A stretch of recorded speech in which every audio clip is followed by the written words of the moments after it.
एक प्रश्न है कि जैसे कीर्तन वीर्तन होते हैं ना, तो उसमें कुछ माताएं एकदम नाच करने लगती हैं, क्या ये सही है?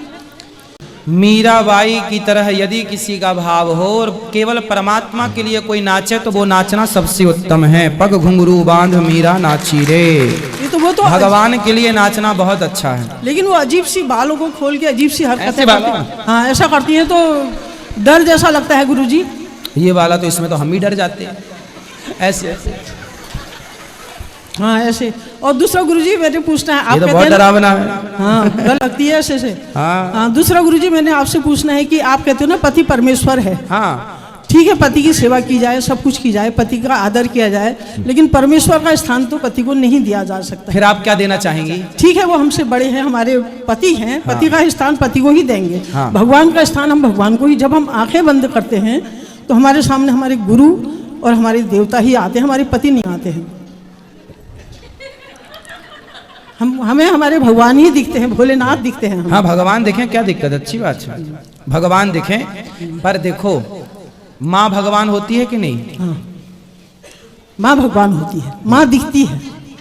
जब ऐसे ही हे माँ कहते हैं तो माँ ऐसे दिखती है। ऐसे ही जैसे माँ भगवान होती है, पिता भगवान होता है, गुरु भगवान होता है, उसी तरह पति भी भगवान होता है, माना जाता है। पति कौन? भगवान। अब जैसे आपने भोलेनाथ जी को देखा, तो आप भोलेनाथ जी को एक पत्थर की शिला में यदि भगवान शिव का दर्शन कर सकते हैं, तो फिर पति के भीतर ईश्वर का दर्शन क्यों नहीं हो सकता?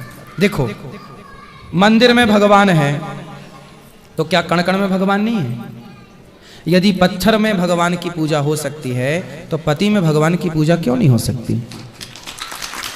ये सब चीजें मैया मानने की बातें हैं। मानो तो मैं गंगा माँ हूं, ना मानो तो बहता पानी है। हमारी भारतीय संस्कृति में नारी अपने पति को सबसे ऊंचा रखती है। नारी के लिए कहा गया है कि आप किसी के चरण मत छूइए, ना गुरु के ना किसी के, केवल पति के चरण स्पर्श कीजिए। नारी के लिए किसी पुरुष को छूना वर्जित है। आप किसी पुरुष को टच मत कीजिए, चाहे वो गुरु को भी दूर से प्रणाम। स्पर्श का विधान नहीं है। पर ये बहुत डीप की बातें हैं, आपको कहाँ समझाएं, कौन समझेगा इन बातों को? आजकल तो लोग छूना ही चाहते हैं, चरण छूना है ये, जबकि प्रणाम की विधि दूर से है। किसी भी नारी को अपने पति के अतिरिक्त किसी को स्पर्श नहीं करना चाहिए, किसी को भी टच नहीं करना चाहिए, ऐसे भी स्पर्श नहीं करना चाहिए।